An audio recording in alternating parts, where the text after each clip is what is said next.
Le débat de Smart Impact, je vous présente tout de suite mes invités. Alexandra North, bonjour. Bonjour. Bienvenue, vous êtes la directrice accompagnement et filière dans l'association Les Canaux.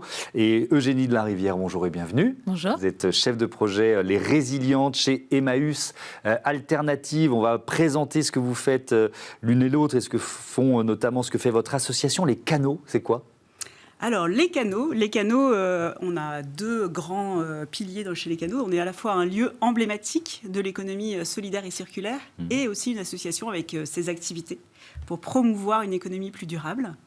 Si je viens sur le lieu emblématique, vous pouvez tous venir visiter la Maison des Canaux. On est sur le canal de l'Ourcq dans le 19e. Oui. Et ça a été un chantier qui a été... exemplaire parce que la Maison des Canaux a été entièrement réhabilitée en économie circulaire et solidaire.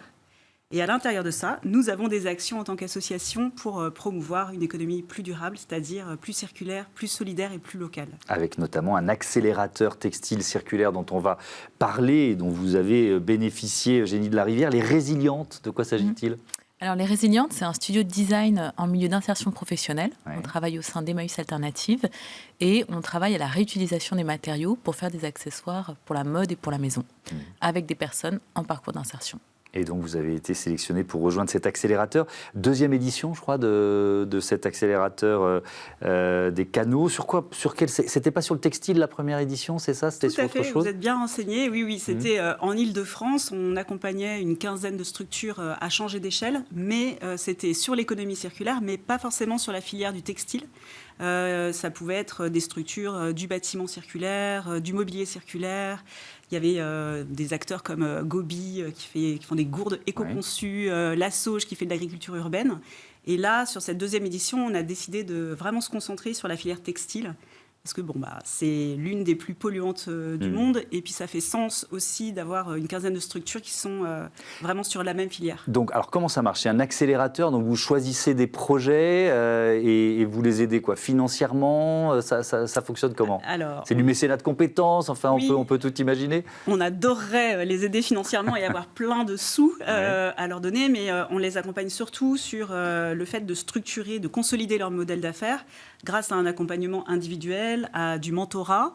On a aussi des formations collectives pour les accompagner sur tout ce qui est entrepreneuriat. Par exemple, quand on fait du textile circulaire, on peut avoir des enjeux comme tarifer au bon prix ses prestations, travailler sa posture d'entrepreneur. On les accompagne aussi sur les cadres réglementaires, à chercher des subventions. Voilà, c'est un accompagnement très, très complet sur 18 mois. Pourquoi vous avez candidaté, Eugénie de la Rivière ? Alors aujourd'hui, nous, ça fait 7 ans qu'on a une activité d'upcycling et aujourd'hui, on avait envie de se professionnaliser, se structurer et de défricher un nouveau métier qu'on appelle le tapissier circulaire pour le bâtiment. Le tapissier circulaire pour le bâtiment. Vous allez m'expliquer ce que c'est, ça m'intrigue. On a envie d'intervenir sur tout ce qui est textile à l'échelle du bâtiment. Donc ça va du store à la paroi acoustique, au tapis, donc tout ce qui va être matériaux souples dans une habitation.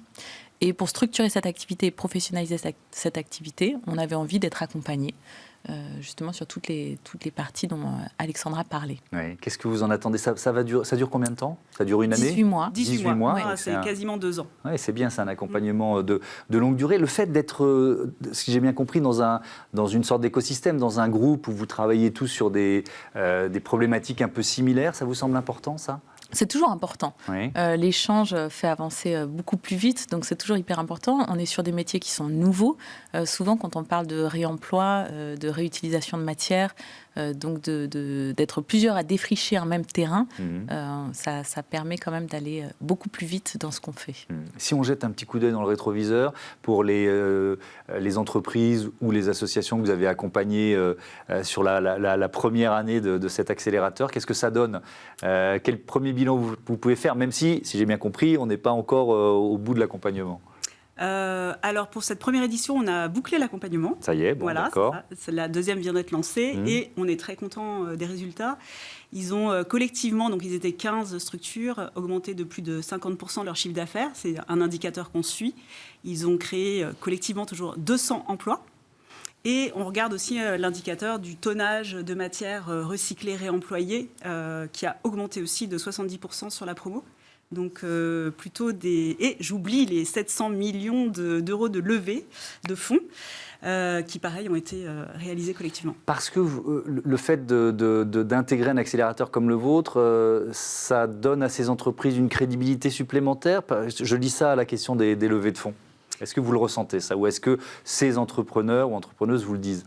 Là, on les accompagne sur des aspects comme le pitch. Enfin, on les accompagne à bien pitcher effectivement leur activité auprès d'éventuels financeurs. Et aussi, on organise des forums du financement pour qu'ils puissent aussi faire un matching avec différents financeurs. Ouais. Donc, en fait, on les aide, on les outille. Et après, ce sont eux qui font le travail en vrai. Oui. Et il y a un accéléré qui a quand même trouvé son premier financeur dans le mentorat qu'on leur a proposé. Ok.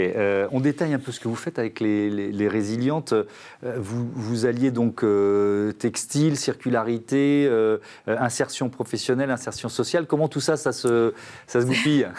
C'est un peu un grand écart et un exercice d'équilibriste. Mais en gros, nous, on est un studio de design et d'insertion professionnelle. Ouais.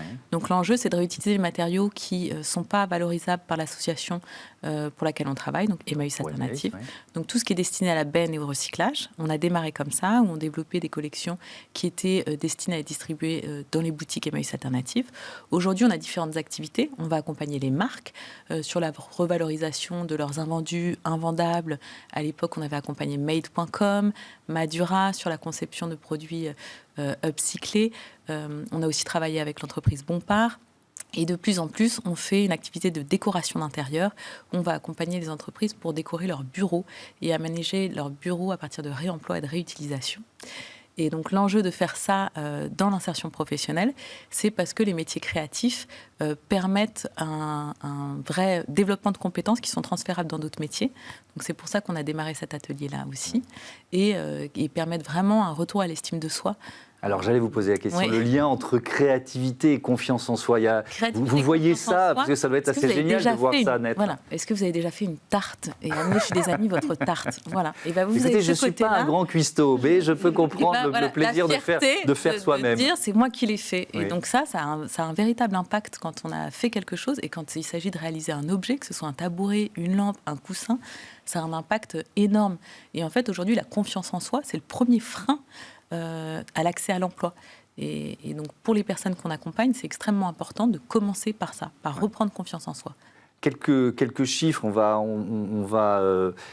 prendre un peu plus de recul sur le secteur du textile. C'est l'ADEME qui nous dit que sur les achats de vêtements, en Europe, une personne achète 40% de vêtements en plus par rapport à il y a 15 ans et elle les conserve surtout moitié moins longtemps. Ça, c'est le constat de ce qu'on appelle le fast fashion ou l'ultra fast fashion. Alexandra Nort, est-ce que nos comportements sont un peu en train de changer quand même? Vos voix dubitatives. On l'espère. Il y a quand même quelques signaux qui nous indiquent que c'est en train de changer, notamment chez les jeunes. Effectivement, de la seconde main, par exemple. La seconde main est beaucoup plus valorisée maintenant dans les achats des jeunes, même si on observe également l'effet rebond de la seconde main sur des sites qui permettent, qui revendent des vêtements pas chers et du coup on en achète beaucoup plus et on remplit encore plus nos armoires. Voilà. Il y a aussi des sites qui ne vendent pas de seconde main et qui ne vendent pas cher du tout et qui viennent de Chine ou d'ailleurs, de l'ultra fast fashion. Donc le comportement de la génération des 15, on va dire 15-25, il est assez paradoxal sur le textile. C'est intéressant ça. Oui, tout à fait. Après, c'est vrai que nous, nos clients, enfin en tout cas les structures qu'on accompagne, c'est beaucoup des structures qui sont en B2B. Donc B2B, je pense que tout le monde... Tout le monde ici sait ce que ça veut dire. C'est ce que c'est, voilà, exactement. Et du coup, on a plus des indicateurs sur les entreprises. Est-ce que les entreprises s'y mettent? Est-ce que les services publics s'y mettent à faire des commandes et des marchés publics pour... Et ça bouge? Et ça bouge. En fait, ça bouge. Et un des grands leviers, c'est la loi AGEC, qui oblige aussi à faire des heures d'insertion, qui oblige à commander 20% de mobilier upcyclé. On peut y introduire du tissu aussi en réemploi. Donc, en fait, tout ça fait bouger les choses. Et nous, on a de l'espoir. Mais il faut avoir de l'espoir. Nous, ici, de notre petite vigie qui est Smart Impact, on a ce sentiment quand même que les lignes sont en train de bouger, mais avec effectivement des effets parfois qui sont des effets pervers. On parle des grandes plateformes de revente de vêtements. C'est aussi un appauvrissement pour des associations comme Emmaüs, par exemple, qui voient arriver peut-être des vêtements de moins bonne qualité ou en moindre quantité. Qu'est-ce qu'on peut en dire ? C'est toujours un peu difficile. En effet, aujourd'hui, les personnes vont avoir plus de facilité à revendre en ligne un article de bonne qualité et à donner les choses qui sont de moins bonne qualité. On perd aussi la notion du don, je pense. Et donc, c'est vrai qu'au sein des structures Emmaüs, mais autres structures de collecte aussi, il y a une baisse de qualité des dons. Et nous, au sein du mouvement Emmaüs, on a envie de rappeler à quoi nous servent ces dons, à faire de l'insertion par l'activité économique, et qu'il est important de continuer à donner aux associations, justement pour nous permettre de continuer d'accompagner des personnes. Mais alors, si je comprends bien, c'est pas une bonne nouvelle que la qualité des vêtements qui sont donnés à Emmaüs baisse, sauf que pour l'upcycling, c'est presque une matière de créativité et de réinventer. Si vous voulez quelques chiffres, nous, au sein du il faut voir, si vous voulez connaître un peu le mouvement Emmaüs, en France, Emmaüs, c'est un mouvement, c'est une fédération d'associations avec plus de 300 groupes, tous indépendants les uns des autres. Moi, je fais partie d'un seul groupe, Emmaüs Alternative. Par an, on collecte quasiment 1000 tonnes de textiles. Donc c'est énorme. Pas seulement des vêtements d'ailleurs. C'est textile, linge de maison, chaussures. On va parler de TLC. Donc c'est vraiment une grande famille d'objets et de matériaux textiles. Et dans ces 1000 tonnes, au sein des résilientes, on va valoriser 1 tonne. Parce qu'on fait un artisanat du réemploi, un artisanat de la réutilisation, donc ça demande du temps, ça demande de l'investissement dans le design, dans la production. Donc en fait, notre impact, il est amené à grandir, on l'espère, avec l'accélérateur. Mais c'est vrai qu'on ne manque pas de matière. Donc c'est vrai que la baisse de qualité, c'est aussi pour ça que les structures Emmaüs sont intéressées par des projets d'upcycling, c'est pour contrer à sa baisse de qualité et se dire comment est-ce qu'on peut avoir un nouveau modèle économique pour nos structures d'insertion. Merci beaucoup, merci à toutes les deux et à bientôt sur Bismart. On passe à notre rubrique Startup. On va continuer de parler du secteur textile, un jogging en vêtements éco-responsables. Moi, ça me dit.